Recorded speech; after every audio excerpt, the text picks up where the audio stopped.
let us start with, meeting you, your name, the school you represent, just for the audience to know who is speaking. Okay, thank you very much. My name is Kayode Adewale, and I'm a mathematics teacher at Imaka Comprehensive High School. My objective as a teacher is to contribute and be at the forefront of transforming education in Nigeria. And I think it is my objective that have been driving me to collaborate with other teachers across the globe to see that we see the transformation we are looking for, or the one we can say we really want in the Nigerian classroom.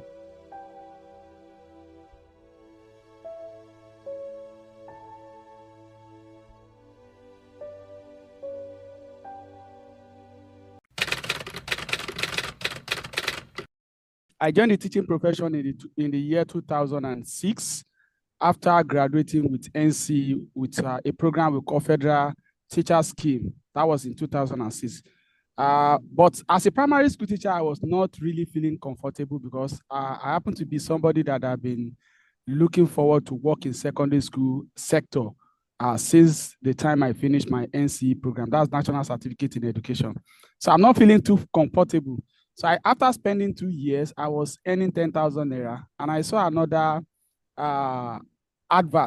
placing advert for mathematics teacher in secondary school, and I put in for that. And they were telling me they will start with 6,500 naira with you, which is almost 3,500 lesser to what I was earning as a primary school teacher. And I said, well, since this is what I want, it's okay by me, it's fine by me. And I take up the challenge to move to secondary school in 2008. My appointment was confirmed on the 1st of September 2009, and I started my new journey as a secondary school teacher. So I continued my journey as a secondary school teacher, and I was putting in all my energy, putting all I could. So fortunately for me, in 2018, thereabout, we normally go for seminars and every other thing. I came across co-creation of in Lagos State. They actually came to Ogun State to train teachers, where they pick 3 teachers. So fortunately, by God's grace, the owners of the CEO of co-creation of is presently the Minister for Digital Economics and Communication. That's Dr. Bosun Tijani. So we are so close. I have a lot of pictures. Took a lot of pictures with him when he was appointed as minister. People are like, so Bosun Tijani? I said, he happened to be those people's philanthropists that are actually looking for dedicated teachers in those days. And thank God we put in all our energy into what is doing them, and we are enjoying it today. So I continue like that until 2020, when I started reaping those little effort I put into the teaching profession. Because I call it little because I know there are many other teachers that have put a lot of energy into the teaching profession, but it was only grace that found me. So in 2020, I was announced as best senior secondary school teacher in Ogun State, and I was rewarded with 2.5 million. Wow. So in 2009, Bosun Tijani, in the program that was held in Lagos, I won my school 30 laptop. That's my former school, Odua Comprehensive High School. So, but the environment where we have the lab is not that conducive. So I've made up my mind that anytime I have any opportunity to have any extra money, I'm going to renovate that laboratory into a STEM lab.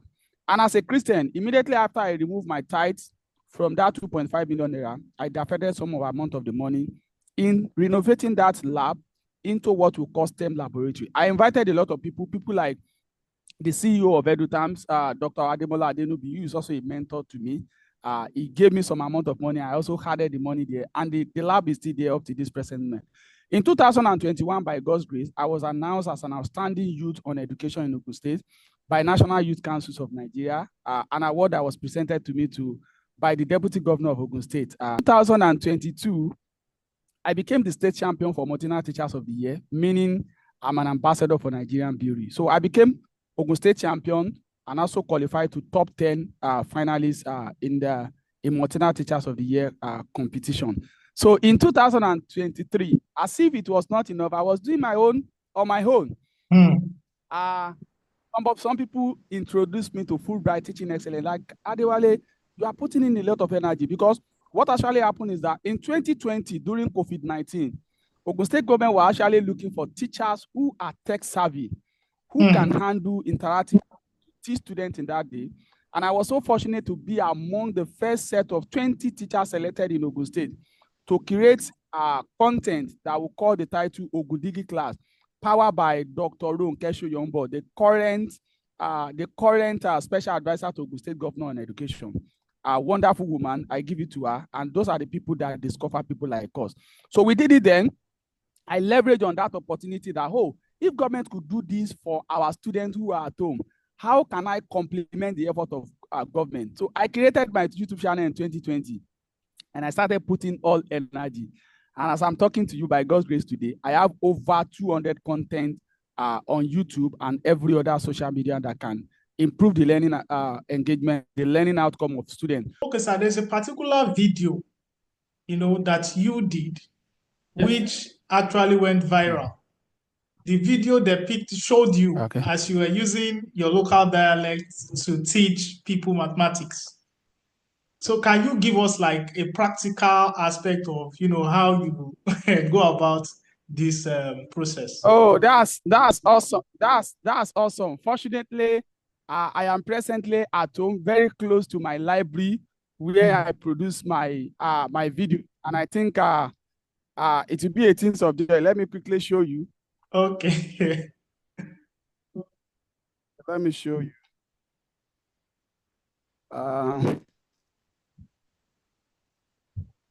So for those of you that have been seeing it, this is my library. Okay. So, and this is where I come to, very close here. Yes. And anytime I want to see, yes, this is my camera stand. This is everything here. Okay. All these are courtesy of some companies that I'm ambassador to. Okay. So, and state government, you can see lighting here. Yes, this is the state government work. They gave me this when we are doing remote learning. That is Ogundipa. So I'm going to show you quickly. When Kabo, they do my pata nole noko atinen yodi. Orúkọ tèmi Mari Kayode Adewale. Mo kí yẹn fọ wọn kú àtìlẹ́yìn mi o. Wọn kú dédé gbà. Mo dúpẹ́ fọ ọmọ Ìjẹ̀bú àkọ́kọ́. Kọ́kọ́ di olùkọ́ ọ̀kan nínú olùkọ́ 50 rèpérégedé jùlọ ní dédé orílẹ̀-èdè àgbáyé pátápátá. Ẹ máa ṣagbára mi. Àtìlẹ́yìn Ọlọ́run àti ẹ̀wọ̀n ènìyàn ẹni. Rèmi wò dédé fọ́nrán mi ṣe norúwó òṣìrò níjẹ̀bú. Àtìlẹ́yìn rẹ̀ máa ní. Ṣùgbọ́n ẹ̀jẹ̀ káyà fún dẹ́ káyà kí n bí a ṣe dẹ́kẹ̀nẹ̀ ẹ̀rún rẹ̀. Kí n ṣe dẹ́kẹ̀nẹ̀ ẹ̀rún. Ẹ̀rún rẹ̀ kí n gé ṣì gan-an mi gbé gan-an ẹ̀rún ẹ̀ jẹ́ o. Ṣùgbọ́n dẹ́kẹ̀nẹ̀ ẹ̀rún ẹ̀jẹ̀ ká wò bá a ṣe lè sọ àwọn nọ́mbà di yeye. Pàápàá jùlọ nọ́mbà kí ẹ wò nọ́mbà kó o máa sọ nọ́mbà di yeye lọ́nà mọ́kànlá. Kó ní o máa sọ nọ́mbà di yeye lọ́nà mọ́kànlá. Fápẹ̀rẹ̀ náà kí n máa sọ ẹ̀ẹ́dógún kí n máa sọ di yeye lọ́nà mọ́kànlá. Rí máa fún ma déènà panu ṣím kọ́ máa yẹ̀gẹ̀ ọkàn rẹ̀ rọ̀tún kí n máa yẹ̀gẹ̀ àrùn rẹ̀ lọ́sì kí mi rí ọkàn lù mọ́ àrùn adẹ́ẹ̀fà. Wọ́n ti rí ṣúré jù báyìí lọ. Adáríbọ̀ ti ṣúré le kọ́yìm tún mú wọ́n rí ẹ̀ẹ́tàlénogún kẹ́ ẹ máa sọ di yeye lọ́nà mọ́kànlá kí mi yẹ̀gẹ̀ èjì rẹ̀ rọ̀tún kí mi yẹ̀gẹ̀ ẹ̀ẹ́tàlé rọ́sì kí mo wá rò èjì mọ́ ẹ̀ẹ́ta àádọ́rùn. Wọ́n ti rí ìṣúró le ìṣúró jù wá ẹ̀ lọ wọ́n ṣe mi ṣúṣú rẹ̀ ṣé mo máa fásitì sọ ìdèdè ọmọ Ìjẹ̀bú nílé àtìlẹ́yìn òdì fọ wọ́n ṣe o wọ́n pa àtìlẹ́yìn mi o àtìdèdè ọmọ Nàìjíríà fọ ọmọ mẹ́rin o Kayode ọmọ Adewale. Okay, sir. So your teaching emphasizes technology integration and critical thinking. Yes, sir. Basically, what are the major challenges you face when adopting this strategy to teaching people, students in your classrooms? Yes, I'm going to put it in this way. You see, when you go online now, you see all sort of distracting content, and that's one of the main challenges. And I charged my colleagues in 2022. That was one of those things that I pitched for Multinational Teacher of the Year. I work in Ogun State. We have 517 secondary schools in Ogun State. And my preaching is this. If each teacher in Ogun State is creating 10 content in each school, in each of the 517 secondary schools, When you multiply 10 multiplied by 517, that will give you 5,170. Now, multiply by 36 states we have in Nigeria, plus federal capital territory, making 37. That is 37 multiplied by 5,000 plus. And you push that one online. Where will Zazu say? Where will it rain? Teachers are more than them. So these are some of those things, the challenges we are facing. Sorry, where will who reign? Where will Zazu say? Where would those Zazu, you mean Portable? Yes. Where would those distracting content, where would they reign? Teachers are more than those in the music industry. Teachers are more than those in the, what is it called? In Nollywood, that they are showing some films that are not relevant, that are not really relevant, that are distracting. Because it's a major challenge. If I come into the class now and I'm teaching my student, there was a day I was in the class and I was teaching the student and they were like, oh, I was talking about horizontal and vertical. And the boys just said, I know that, sir. Atorilaye, horizontal and vertical. And I quickly convert that into content for him. That fine, I'm going to use that. That is culturally relevant pedagogy. So if you go into that, creating content every day, you see that distraction that our children are facing, because of course those children are aware, they are digital native. They were born into this age. And those of us that are taking them, we are digital immigrants. Even some of these children, their birth were even through technology.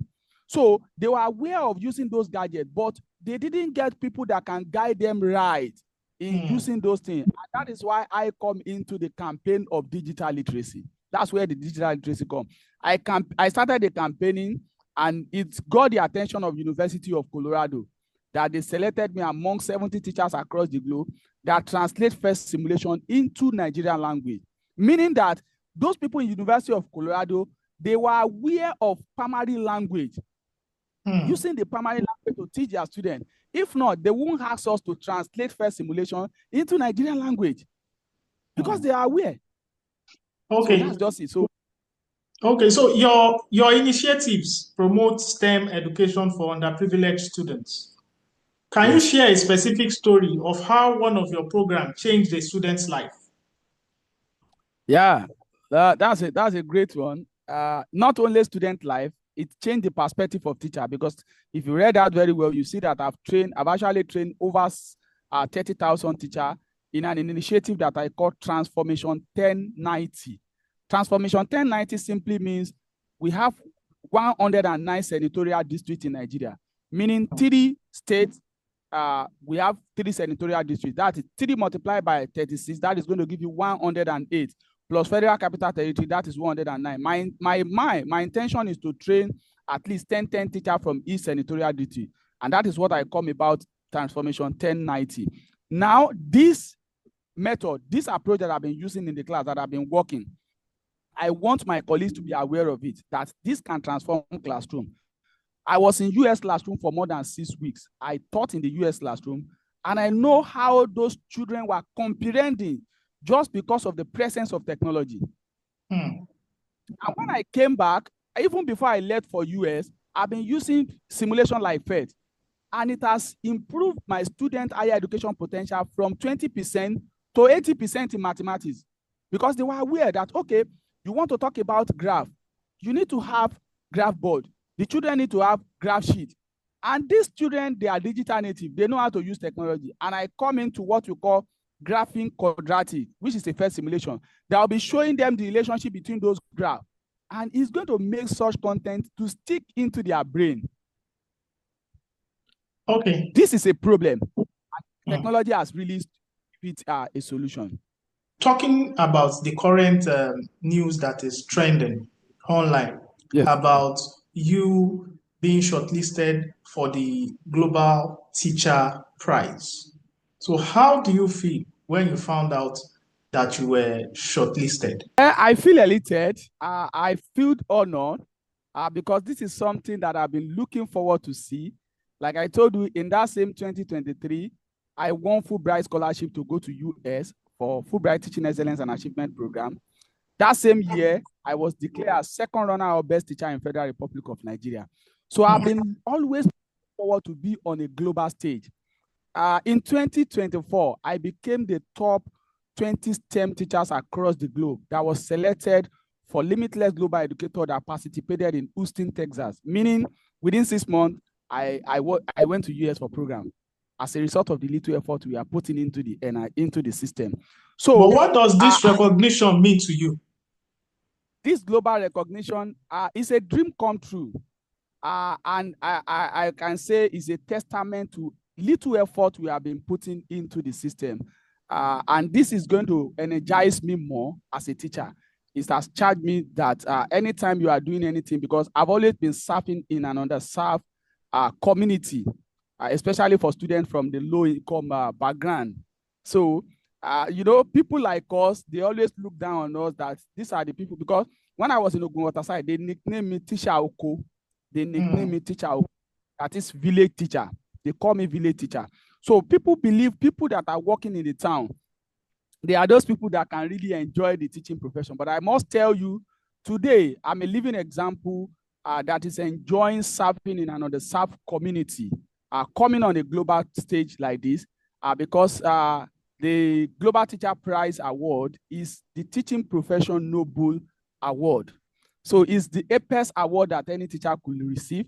So I'm glad that I'm on that stage that I've been looking forward to get to for the past 3 years, because for the past 3 years now, I've been applying for Global Teacher Prize. In fact, this time around, I was even looking at it that, so once I apply this time around and it's not working, it's like I'm going to stop now.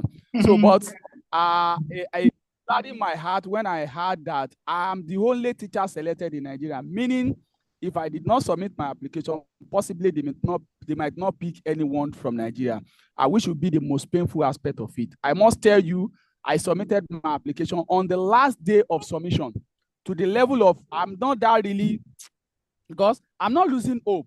I know what I have can take me up there, but I'm just keep looking at it that, oh, what could have been going on like this and that. So, but I feel honored, you know, when my name was there, seeing people like Punch, you know, sharing my news, seeing the Honorable Commissioner coming live to say something about Kayode, seeing a lot of people coming around, seeing my friends in US coming up to say something that, oh, this is Kayode, you want it, you deserve this. Because when I was in US, I put in a lot of, seeing people like University of Colorado that have been able to translate the first simulation into Nigerian language that we speak now. So people like them, they are proud of me, and I'm also proud of myself. I'm happy that this is a dream come true for me. Okay. So many see this milestone as a significant recognition for Africa. How do you think your work and this recognition will inspire other educators across the continent? Yes. I must say, if you look at it vividly, you will see that most of African countries, English is not our, what is it called? It's not our primary language. It's a borrowed language. And I think that is the reason why I venture into creating content in my local dialect. I started that in my classroom, and I see that it worked. And I was like, let me try this thing online. And I did one in my class one day, and I posted it online. Lo and behold, within 3 hours, I've got over 50 shares. Before the day break, it has got over 100 shares. I was like, definitely people are actually looking for people that can create content in the local language. As I'm talking to you now, if an expert come down here, start listening to my conversation, they will tell me some of my grammars are not correct. Why? Because I am not a native speaker. And these are some of those things by far from what proved in the University of Ife then, that, and they experimented and it worked when they use their primary language to teach them, and they see that it worked for them. And that is why ever since this has been working for me, I've been one of the advocates that have been advocating for what I call culturally relevant pedagogy. That is, let's go back in using the primary language of the student to teach them, and make sure you use examples. And thank God for people like Ronkesho Yombo. When we did Ogundiki class in 2020, he said something that anytime you want to cite an example for your student, maybe you are teaching them, you are teaching something about money, or you are teaching them about business mathematics, and you are now talking about dollar, you are talking about pounds. Students that have never seen pounds in their life, you have to talk about naira, talk about the coins we are spending here. And that is what I mean by culturally relevant pedagogy. You want to teach students something that has to do with, what is it called? That has to do with measuration. You are talking about burger. You are talking about pizza. Have they seen pizza in their life? Why can't you talk about donuts? Why can't you talk about pambola bola that we eat? Those are the culturally relevant those example they can see around them to teach them, and it will make this content stick in their brain. What they see, they can never forget, especially what they hear.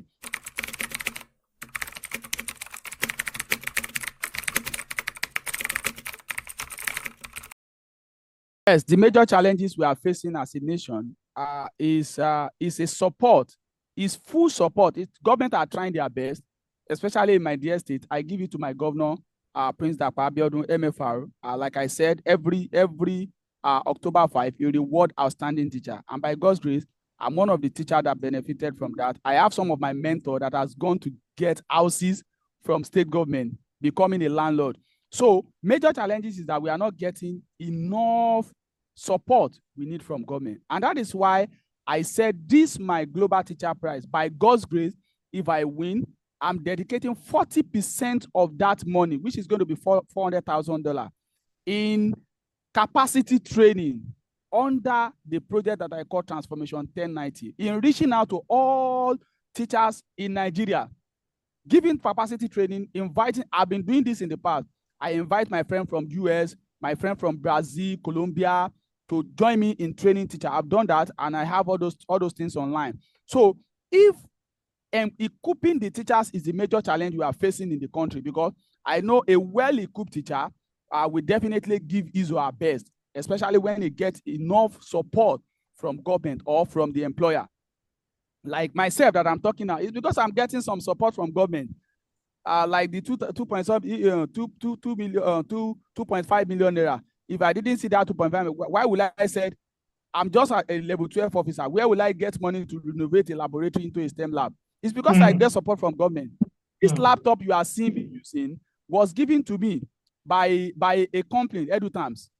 It was given to me as one of the ambassadors. You can see I put on their chest. So if I didn't get such support, meaning that if other colleagues get such support from government, from India, they will do more. We have the energy in us. Like myself, I'm just 40. I still have the energy to discharge. But when I didn't get enough support, I want to use technology in the classroom, and I don't have access to that. It will be difficult for me. It will be difficult for me to use my salary. Although, like I told you, I've attended over 20 conferences, over 40 workshops. I have them online. Almost all these workshops, probably maybe 10 out of it that government sponsor me. I set aside some amount in my salary to equip myself as a teacher. But it's not everybody that can do this, because I have an objective that I want to be at the forefront of people that will transform education in Nigeria. And it is that objective that is driving me. So how will I achieve this alone? And that is why I said, okay, I want to set aside some amount of money if I win this competition in equipping my colleagues in what I call Transformation 1090. Okay, and of course, I also have package. All right. No, write down, please. Yes, I also have package for my student. If you want to know, it's already in my application. I call my project Local Global. Local Global being I'm a local teacher, and here I am the whole world celebrating me on a global level. So it's going to be 22-11-4. The first two is 20% of my grant, 20% of my price. We go to the set of people that I call children from underserved community.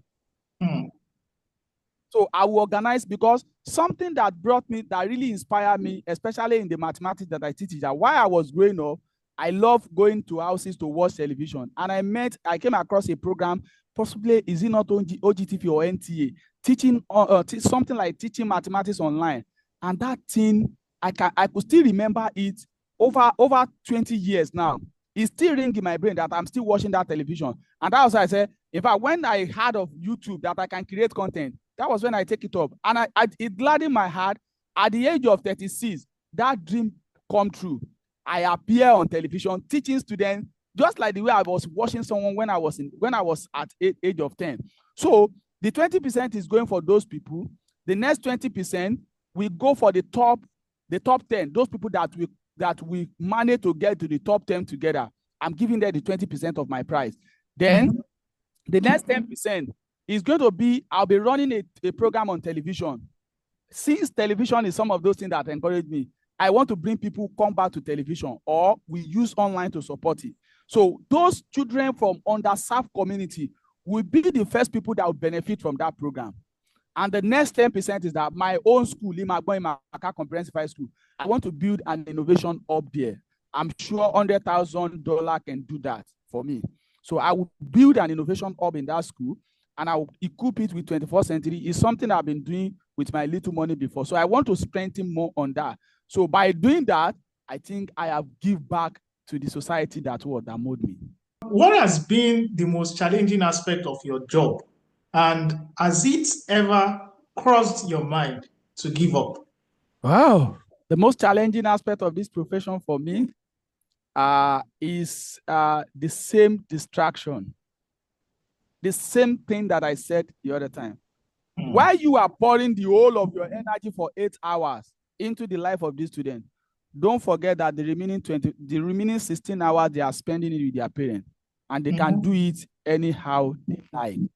And whatever distraction they are getting from that 16 hours may jeopardize every energy you put in for 8 hours. And that is the most challenging aspect of the job for me. And like I said, if we got equipped to the level of using what they are using in US, I was surprised when I got to US. The student turn up their laptop. When I said, do you know I have a YouTube channel? They say, oh, the teacher just said, do you want them to see the YouTube channel? I said, yes. Everybody turned down their table. They brought out their laptop. So meaning the teacher can monitor them after the school hour. If teacher has something that can complement your effort for that 8 hours, it is possible for them to just turn up to that and do whatever they want to do. So the distracting aspect of it is that the 8 hours is not enough to control those children's mind, because there are distractions here and there. And it's as a result of those at the ends of our peer, they are not really doing the right thing in scrutinizing those content they are releasing online, and those ones they are filming, those ones they are showing on television. Unlike in those days, we've never heard of any of this rubbish thing. You dare not come on television and come and be showing all those rubbish for us. When you go online now, before you check any content, you might have seen all those content that can distracting children. But like I said, if government can support us, teachers are more than those people in music industry. We are more than those in the entertainment industry. If you push something online that can complement our 8 hours, then we are sure that for every 10 content our students face online, 6 out of them are educative content that will divert their attention to academic.